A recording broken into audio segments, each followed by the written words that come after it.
Saya lihat berita akhir-akhir ini katanya angka kemiskinan kita RI turun ke level terendah ya. Saya jadi ikut kepikiran jangan-jangan ada yang salah sama garisan yang kita pakai sebagai alat ukur buat kompas bangsa. Salah satu solusinya Indonesia luar biasa sebenarnya. Dengan konsep yang ini mungkin pada lupa karena sibuk pada perang sendiri-sendiri satu sama lain.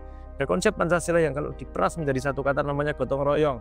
Pasti sebelumnya terjadi rembuk untuk menangkap realitas bersama, ada masalah yang perlu dipecahkan bersama. Sebenarnya mayoritas kekacauan yang ada di dunia ini, baik Indonesia maupun global, itu bersumber dari kesalahan berpikir manusia nih, yang terlalu mengedepankan kompetisi dibandingkan kolaborasi. Anda menemukan salah satu paradoks yang dibuat Tuhan menyenangkan. Kenapa orang suka berkompetisi? Itu bukan kesalahan berpikir, bukan kesalahan psikologi, itu tanaman dari fisik. Tapi kalau nepotisme itu menurut saya masih abu-abu, Mas. Gak ditolong iku sikbolone dewi, tapi lek ditolong iku arek iki kata pentos. Ini tadi kalau kamu nolong saudara karena kasihan, kamu nggak kasihan sama orang yang akan dapat efek ketika kamu ngambil keputusan atau membuat sesuatu yang dijalankan oleh orang yang nggak kompeten. Thank you, cute banget ya. Oke, thank you Mas Yo.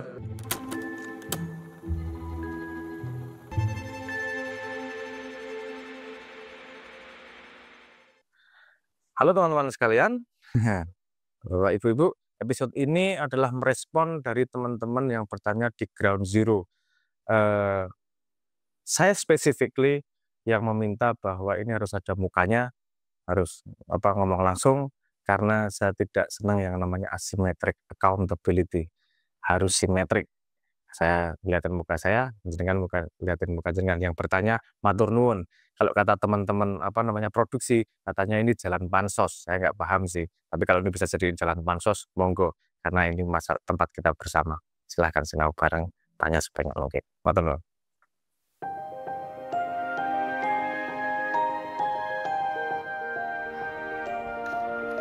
Halo Mas Amrang, saya Denny. Perkenalkan, saya pekerja migran Indonesia yang tinggal di Jepang. Dulunya saya guru geografi, ngajar di sebuah desa di Jawa Barat.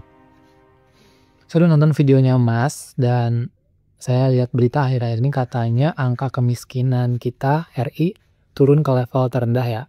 Nah, saya jadi ikut kepikiran jangan-jangan ada yang salah sama garisan yang kita pakai sebagai alat ukur buat kompas bangsa. Nah, selama ini kan kita pakai GDP tuh, kemiskinan pengangguran, tapi angka kayak gitu tuh mudah dipelintir, definisi miskin juga bisa dirubah-rubah, angka bisa dirias lah. Fatalnya kita sebagai rakyat tuh merasa bahwa kita tuh maju, padahal realitanya kayak gitu. Nah, saya jadi kepikiran dan ingat waktu tinggal di desa. Sebenarnya ada benih kompas yang lebih real mungkin atau lebih jujur menurut saya. Di desa tuh ada musyawarah desa yang bisa memvalidasi, juga datanya lebih nangkep reality. Juga ada sistem audit sosial alami kayak papan nama bantuan gitu di desa, semua orang bisa lihat. Nah, Mas, pertanyaannya adalah bagaimana sih kita bisa bikin kompas nasional yang lebih jujur dan juga imparsial kayak gitu? Bisa nggak kita mulai dari potensi lokal yang ada di desa? Contoh kayak gitu tadi, kita kembangin. Kita cuman berani atau enggaknya sih, itu doang sih. Dan tapi bingung gimana caranya. Gitu, atau mungkin teman-teman yang lain punya masukan, pengalaman, silakan share. Thank you. Thank you, cute banget ya. Oke, thank you Mas Yo. Gue jidatnya pakai koyo apa pakai bukan pembalut yang pasti. Apa namanya? Anda menangkap masalah, bukan masalah ya. Menurut saya Anda menangkap sesuatu yang fundament. Gini. Ini ada hubungannya sama Ground Zero yang saya ngomongin kemarin, mau ditonton aja videonya. Realitas personal itu berbeda dengan realitas komunal. Oke. Realitas personalmu itu Yoko yang miliki terhadap kamu sendiri, monggo. Kalau kamu mau hidup sendiri pakai realitas personalmu, no problem. Tapi kalau kemudian kita kumpul bersama dan bersama punya tujuan untuk menuju satu tempat yang sama, misalnya lebih makmur, lebih baik, itu perlu ada pemersatu, terutama urusan realitas. Sebenarnya kita nih kurang apa sih, baik apa sih, buruk apa sih, pilihannya gimana sih. Nah itu fundamental problem yang kemudian menjadi banyak turunan seperti ini tadi, seperti survei menunjukkan kemiskinan kayak apa namanya. Ini kan sebenarnya pengen melihat realitas komunal, realitas kita bersama seperti apa. Karena teknologi dan idenya yang ada sebelum ini adalah terbatas, yuk lebih maju walaupun dari sebelumnya ya. Tapi itu yang maksimal bisa dilakukan. Survei ke 10.000 orang itu jadi sampel untuk di-generalisasi ke sejuta orang. Oh, cukup akurat, pakai urusan confidence misalnya. Itu ada kalkulasinya, aku tahu orang matematika kali. Pakai urusan confidence, apa namanya, algoritmanya itu untuk menghitung sampel segini, confidence-nya seberapa, bisa merepresentasikan kira-kira seberapa. Itu cukup akurat. Dan kalau Anda ngomong demokrasi, intinya itu sebenarnya apa sih demokrasi? Kan mencoba menangkap apa namanya, pendapat komunal menjadi dikuantifikasi, milih A atau B sih, caranya coblosan. Itu sebenarnya intinya pengen menangkap pendapat komunal. Caranya macam-macam cara ngitungnya, ada one man one vote, ada Borda count, ada macam-macam cara matematisnya untuk bisa menangkap realitas atau pendapat komunal menjadi pendapat personal. Itu kalau dilakukan secara adil. Kalau KPU-nya kan gitu jadinya. Tapi kita lihat aja bahwa banyak permasalahan di sosial masyarakat itu bersandar pada kemampuan untuk menangkap realitas komunal. Realitas komunal itu pasti dibantah oleh perorangan karena tidak sesuai dengan realitas pribadinya. Pasti ada diskrepansi ya, pasti ada jarak perbedaan rata-rata sama personal. Misalnya tingginya berapa? Tinggi kita rata-rata 160. Ada yang ngomong, enggak kok aku 170, kan bener. Ada yang ngomong, aku cuma 120, kan bener. Tapi kan kita ngomong rata-rata. Itu secara matematis tidak mudah sama sekali karena pendapat dan realitas itu tidak mudah dikuantifikasi. Salah satu solusinya Indonesia luar biasa sebenarnya. Dengan konsep yang ini mungkin pada lupa. Karena sibuk pada perang sendiri-sendiri satu sama lain. Ada konsep Pancasila yang kalau diperas menjadi satu kata namanya gotong royong. Gotong royong itu apa sih? Kalau sudah terjadi gotong royong, pasti sebelumnya terjadi rembuk untuk menangkap realitas bersama, ada masalah yang perlu dipecahkan bersama. Artinya kalau kita mau jadi satu seperti gotong royong, kita harus punya cara untuk menangkap realitas bersama ini. Skala kecil satu desa bisa di-manage seperti itu. Skala besar, makanya digunakan one man one vote. Skala besar, akurasinya semakin turun. Karena kemudian kalau skalanya semakin besar, kita nangkapnya semakin susah caranya gimana, teknologi zaman yang dulu ya. Terus kemungkinan manipulasinya jauh lebih besar. Saya nggak mau ngomong Kak. Oh iya. Jadi apa namanya, kita pengen melihat bagaimana bisa men-scale ide satu kampung itu menjadi senegara. Ini yang kamu idekan ini sebenarnya masalah, menurut saya masalah yang sangat fundamental. Dan teknologi baru memungkinkan untuk kita mendapatkan realitas komunal yang jauh lebih tajam daripada sebelumnya. Apa itu namanya? Artificial intelligence. Kenapa? Karena artificial intelligence bisa merangkum banyak cerita. Anda coba apa namanya, masukin ke salah satu AI lah. Ini ada pendapat A, ini pendapat B. Menurutmu pendapat dua orang itu titik tengahnya di mana? Ketemu langsung. Nah itu contoh paling sederhana ya. Itu caranya agak berbeda sedikit kalau kemudian realitasnya kompleks. Tapi mau tidak mau untuk bisa scaling segitu harus ada niat baik dari kita semua untuk berani. Itu paling susah. Berani melihat keadaan yang sebenarnya. Karena banyak orang seperti burung unta, lebih suka meletakkan kepalanya ke dalam pasir daripada melihat bahaya yang datang.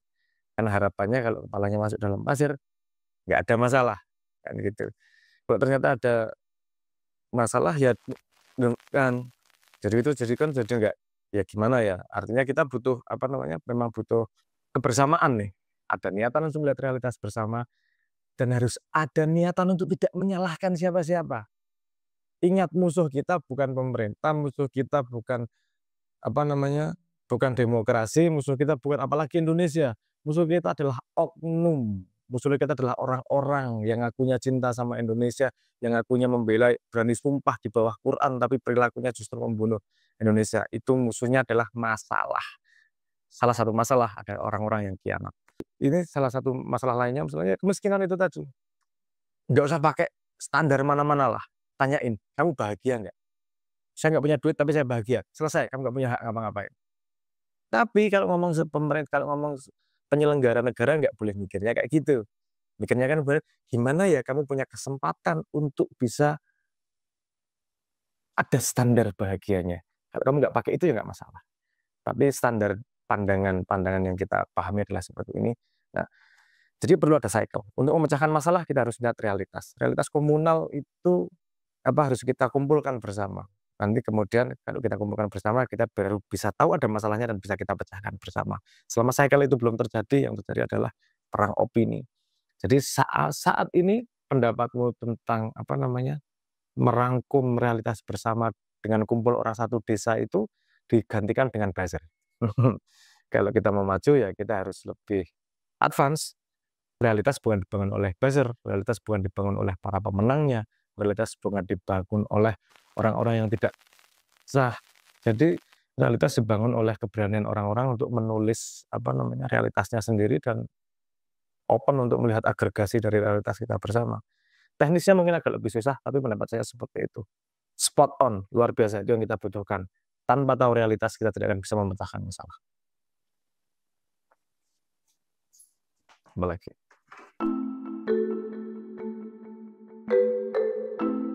Halo, assalamualaikum Mas Abrang. Saya Nizar yang ngaku-ngaku sebagai sensitive human. Saya ingin memberikan opini tentang sebenarnya mayoritas kekacauan yang ada di dunia ini, baik Indonesia maupun global, itu bersumber dari kesalahan berpikir manusia nih yang terlalu mengedepankan kompetisi dibandingkan kolaborasi. Terlebih lagi kompetisinya itu untuk kuantitas bukan kualitas. Dan yang Mas Abrang sebutkan tentang titik tengah atau tolak ukur, saya mencoba melakukan pendekatan atau berpikir menurut saya nih kayaknya faktor psikologi nih yang akan bisa menyelesaikan ini. Secara sederhananya saya membuat teori tentang judulnya cerdas bereaksi. Nah itu bisa dipakai untuk banyak tindakan tuh. Jadi kita harus lebih mengutamakan kecerdasan yang secara sederhananya ada 3, ya kan? Intelektual, emosional, dan spiritual. Dan bereaksi itu ada 2 tahapan, menilai dan bertindak. Nah, jadi kayaknya untuk membahas ini saya berharap nih Mas Abrang bisa menanggapi video ini. Kita bisa ngobrol sinau bareng. Assalamualaikum warahmatullahi wabarakatuh. Tanggap. 3 poin tadi kompetisi, kualitas, berpikir. Anda menemukan salah satu paradoks yang dibuat Tuhan menyenangkan. Kenapa orang suka berkompetisi? Itu bukan kesalahan berpikir, bukan kesalahan psikologi, itu tanaman dari fisik. Karena kompetisi yang pertama yang naluriah itu adalah kompetisi mencari pasangan.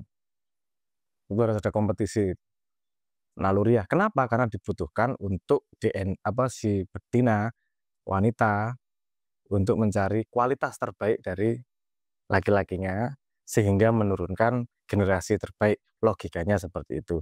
Jadi kita bisa lihat bahwa banyak hewan-hewan, manusia itu mencoba berkompetisi satu sama lain. Asalnya itu. Jadi memang kompetisi itu sudah ada di dalam darah.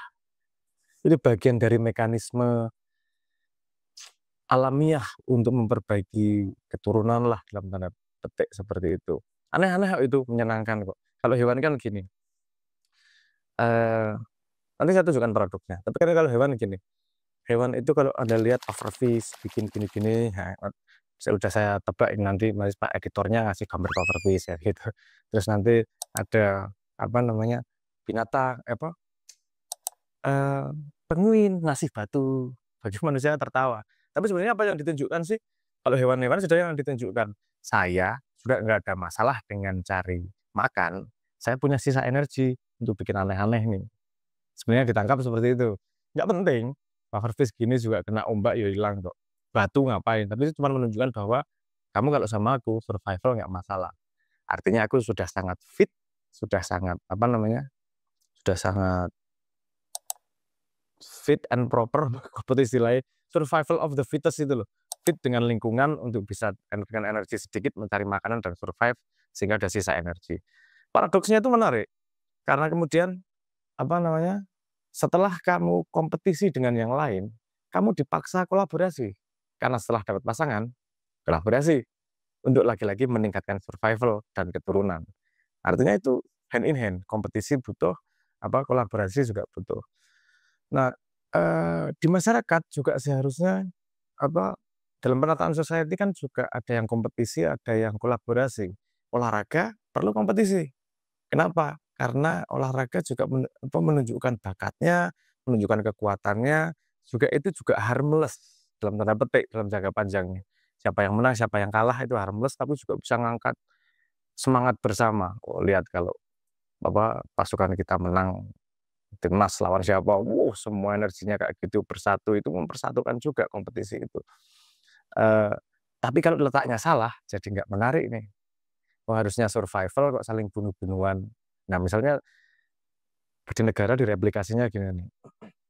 Kalau pas lagi persaingan pilihan, itu kompetisi untuk membuktikan dirinya kepada betina yang namanya masyarakat, untuk menunjukkan aku paling fit loh untuk untuk bisa memastikan masa depanmu lebih baik. Kalau sudah menang, udah nggak ada musuh, nggak ada kompetitor lagi. Yang ada adalah semua jadi satu dalam satu keluarga, siapapun yang menang. Harusnya seperti itu kalau contoh dari pola pola yang dibuat oleh Tuhan di alam. Tapi kan manusia senang bikin polanya sendiri. Sehingga kalau perkawinan itu kan nanti jadinya jadi kan itu tidak memungkinkan untuk jangan tanya itu. Ya. Oke, jadi kita tadi tentang kompetisi itu kan sudah dijawab ya. Dan kenapa bukan kualitas? Sebenarnya kualitas. Kenapa kompetisi juga salah satunya perlu konfirmasi dari sekitar. Artinya kompetisi yang bisa dilihat dan dipamerkan itu pasti lebih menarik untuk primitive mind. Main yang lebih primitif. Karena kemudian kalau kompetisi kualitatif itu agak susah membuktikannya. Jadi pada bidang-bidang tertentu. Ya paling lebih gampang nunjukin aku punya iPhone daripada menunjukkan bahwa aku orang baik. Itu otaknya primitif dan menurut saya jawabannya sangat benar. Bahwa untuk meng-counter itu mari kita tidak reaktif terhadap sesuatu. Tapi berpikir dulu, bertahan dulu. Nah kalau ini pakai teorinya Daniel Kahneman ini ada yang namanya sistem 1, sistem 2. Sistem 2 adalah sistem yang lambat karena harus berpikir logik, berat, ngabisin banyak energi, deliberate dengan sengaja membuat keputusannya. Karena output dari berpikir adalah keputusan biasanya. Terus sistem 1 itu yang pikirnya otomatis. Pola jadi refleks sedikit bereaksi. Itu yang lebih emosional itu tadi, itu sistem 1. Sayangnya menurut penelitian sepemahaman saya, ada yang pernah ngomong bahwa 95% hidup manusia rata-rata itu pakai sistem 1, bukan sistem 2. Idemu sangat baik dan saya sangat setuju, dan itu tapi tidak mudah mencapai ke sana. Kenapa? Karena masyarakat Indonesia, itu problem besarnya. Jadi apalagi ya. Oke, kita udah ya ini tadi ya, udah jawab semua. Coba pertanyaan berikutnya.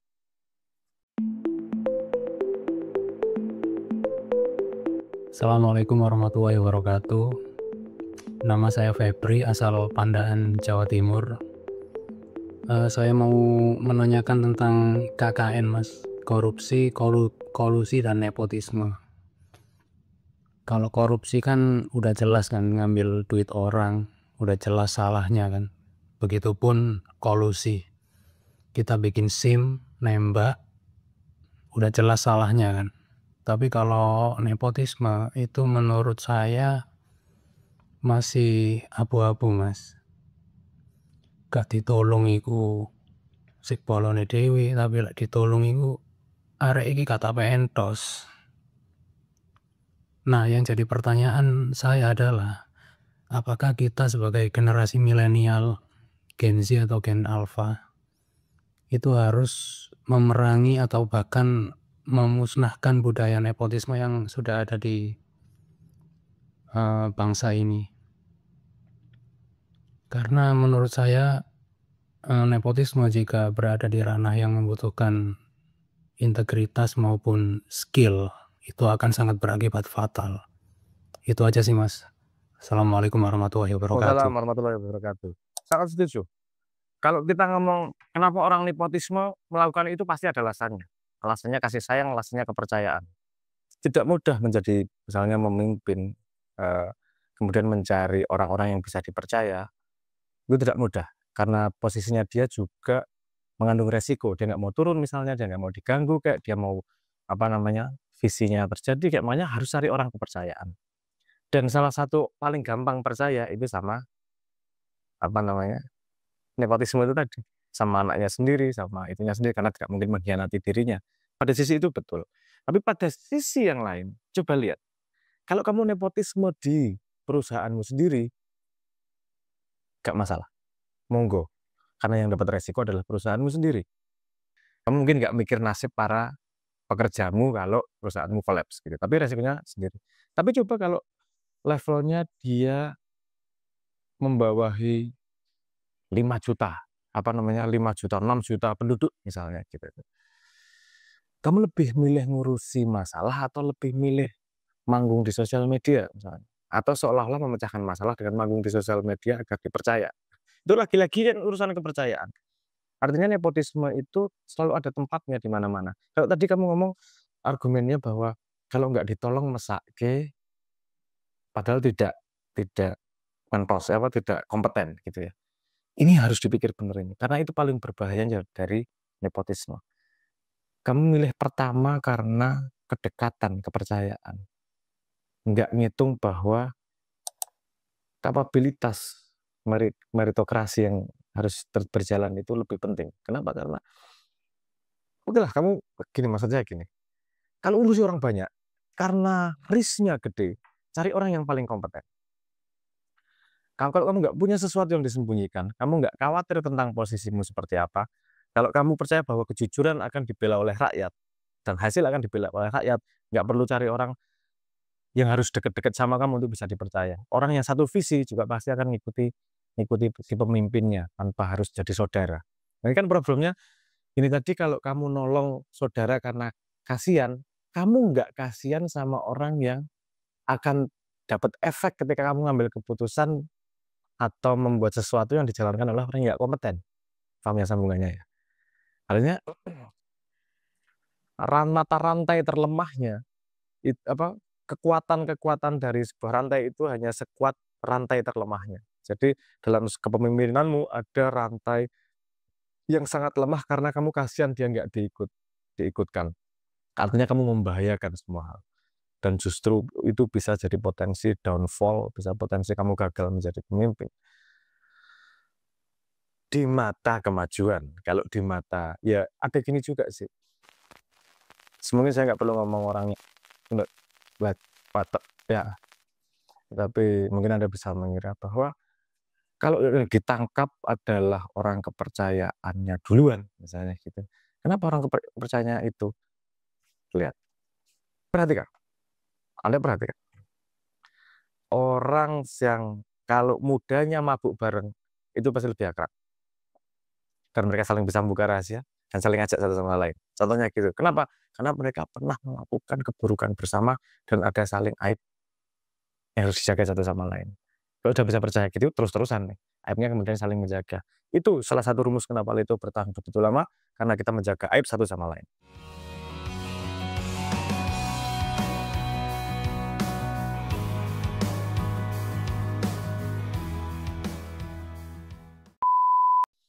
Jadi sekali-sekali ada yang berkhianat sama itu, wah langsung kita tunjukkan video nih, dia nyiumin sapi misalnya gitu ya. Itu jadi tips untuk menjaga kepercayaan satu sama lain. Tapi balik lagi ke nepotisme. Nepotisme understandable, bisa dimengerti kenapa orang berlaku nepotisme. Tapi hati-hati dalam melakukan nepotisme. Tidak hanya melihat apakah nepotisme itu baik atau buruk, timbangannya pada tanggung jawab yang kamu tanggung.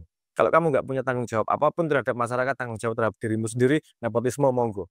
Tapi ketika sudah bertanggung jawab pada orang banyak, perlu dipikirkan baik-baik. Nggak hanya urusan nepotisme, urusan keputusan, urusan imparsialisme, urusan bahwa apakah di atas kepalamu nomor satu kekuasaan atau sakit hati atau urusan memang bangsa dan negara dan seterusnya, itu harus sangat-sangat clear. Semakin banyak yang ditanggung dalam tanda petik, yang dapat efek dari keputusanmu, semakin harus hati-hati. Jadi saya ngomong bukan diberantas nepotisme, nggak mungkin diberantas nepotisme, tapi dipakai dengan bijaksana, dengan pas. Karena ini misalnya contoh susah, keadaan lapar, kemudian kamu punya mangga. Kalau kamu di kampung adalah kepala desa, itu setengah mati itu. Karena kamu nggak bisa ngasih ke keluargamu. Bukan itu keluarga sendiri. Oke, tapi tanggung jawabmu kepala desa. Ini harus semua anak buahmu, semua warga desa harus ikut makan. Karena tanggung jawabmu adalah di apa namanya, di kepala desa tersebut. Kalau kamu cuma jadi bapak keluarga, kamu nepotisme. Ini mangga, aku bapak keluarga nggak punya tanggungan lain, tanggunganku keluarga, nggak tak kasih keluargaku. Fair, no problem. Tentang nepotisme seperti itu. Saya pengen ngasih satu garis terakhir. Kalau Anda kemudian iri pada orang-orang yang pejabat-pejabat yang mobilnya bagus, pejabat-pejabat yang dapat pesawat, dibayari oleh pemerintah, jangan benci dulu. Kamu harus, kalau kamu kesel harus tahu sebab. Karena pola Tuhan, saya melihat di alam, Anda lihat, kalau singa, rajanya dalam kumpulan itu, walaupun tidak ikut berburu, selalu makan pertama, milih yang paling enak. Privilege. Memang begitu pemimpin, dapat privilege, wajar. Tapi, lihat, ketika situasi berbahaya, dia paling depan. Dia meresikokan dirinya menghadapi bahaya. Dia yang punya resiko mati pertama. Dia melindungi peknya. Ini jadi, kalau pemimpin dapat makan enak, kalau dapat mobil enak, it's okay. Tapi, kalau ada bahaya, dia nggak di depan sendiri. Bullshit, itu bukan pemimpin. Itu cuma memanfaatkan kamu, memanfaatkan masyarakat. Sih, jadi pemimpin nggak masalah, mewah-mewah. Tapi ketika ada lapar, ketika ada bahaya, maju depan sendiri. Kamu adalah pelindung kita semua. Kita butuh singa sebagai pemimpin bangsa. Terima kasih.